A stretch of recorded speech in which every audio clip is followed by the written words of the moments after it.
আসসালামু আলাইকুম, কেমন আছেন সবাই? আমি আল্লাহর রহমতে অনেক ভালো আছি। আজকে আমি তৈরি করে দেখাবো শিমলা আলুর চচ্চড়ি। এটা হচ্ছে শিমলা আলু। এটা আমি প্রথমবারের মতো এটি রান্না করছি।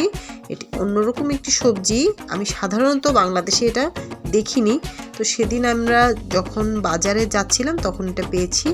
তো চলুন কী কী লাগছে দেখে নিই।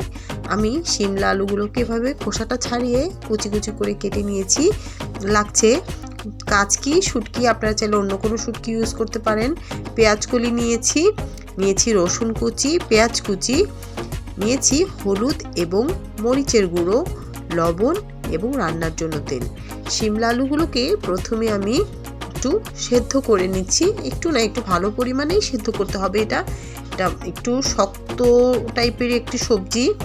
তো আমি এটাকে পানিটা ফুটে ওঠার পর আমি শিমলা আলুগুলোকে কুচি করে ধুয়ে রেখেছিলাম, এগুলোকে খুব ভালো করে সেদ্ধ করে নিচ্ছি। আমি আসলে এক্স্যাক্টলি জানি না এই সবজিটার নাম শিমলা আলুই কিনা।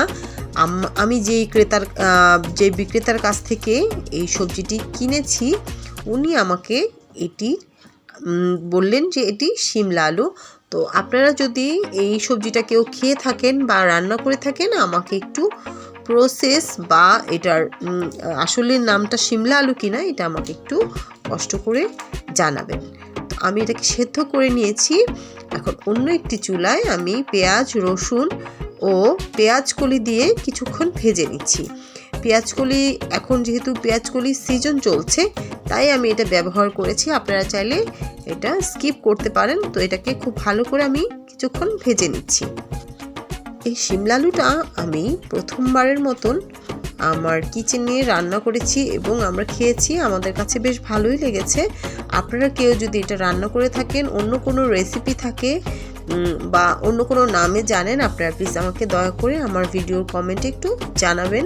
তো আমি কাচকি শুটকি ধুয়ে রেখেছিলাম। আপনারা চাইলে এখানে চিংড়ি শুটকিটাও ইউজ করতে পারেন, বা শুটকি যদি আপনারা দিতে না চান এটা স্কিপ করে যেতে পারেন। তো আমি একটু কাচকি শুটকিটা এই মশলাটার সাথে পেঁয়াজটার সাথে কিছুক্ষণ ভেজে নিচ্ছি। আমি যখন এই সবজিটা বাসায় এনেছি তখন আমার মনে হয়েছে যে আমি এটা রান্না করে একটা ভিডিও আমার চ্যানেলের জন্য দেব, যাতে আপনারা জানতে পারেন। তো আমার ভিডিওগুলো যদি ভালো লেগে থাকে, আপনারা আমার চ্যানেলটা সাবস্ক্রাইব করে দেবেন, ভিডিওগুলোতে লাইক কমেন্ট করবেন। তো আমি একটু হলুদ ও মরিচের গুঁড়ো দিয়ে আর সামান্য একটু পানি দিয়ে যেন মশলাটা পুড়ে না যায়, তাই একটু এটাকে কষিয়ে নিচ্ছি। মশলাটা কিছুক্ষণ কষিয়ে নেওয়ার পর আমি এতে যে শিমলা আলুটা আমি সিদ্ধ করে রেখেছিলাম, এটাকে আমি এই মশলাটার সাথে খুব ভালো করে ভেজে নেব। আমি যারা আমার ভিডিও দেখছেন তাদের একটা ডিসক্লেমার দিয়ে নিচ্ছি।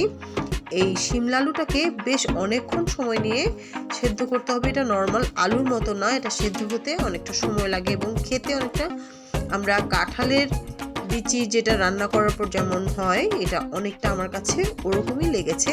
তো একটু বেশ ভালো পরিমাণে এবং ভালো সময় নিয়ে এই শিমলা আলুটাকে সেদ্ধ করে নিতে হবে। সেদ্ধ করে নেওয়ার পর আমি পানি ঝরিয়ে একটু ধুয়ে নিয়েছি এবং এই মশলাটার সাথে এটাকে বেশ খানিকক্ষণ কষিয়ে নিচ্ছি।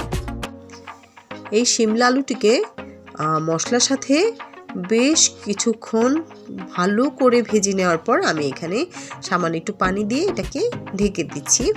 যেহেতু আমি এটাকে আগেই সেদ্ধ করে নিয়েছি, এটা আমার মোটামুটি 70% আগেই সেদ্ধ হয়ে গেছে। এখন জাস্ট বাকিটুকু সেদ্ধ করার জন্য আমি কিছুটা পানি দিয়ে এটাকে ঢেকে রেখে দিব। এবং এভাবেই আমি আমার শিমলা আলুর যে চচ্চড়ি, আপনারা চাইলে এটা ঝোল রাখতে পারেন বা একদম পানিটা শুকিয়ে ফেলতে পারেন। তো আমি এটাতে ঝোল রাখিনি, আমি এটাকে পুরোপুরি, যেহেতু আমি চচ্চড়ি বলছি, তো এটাকে আমি খুব ভালো করে শুকিয়ে নিয়েছি।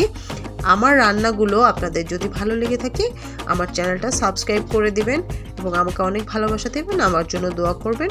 সবাই ভালো থাকবেন। আল্লাহ হাফেজ।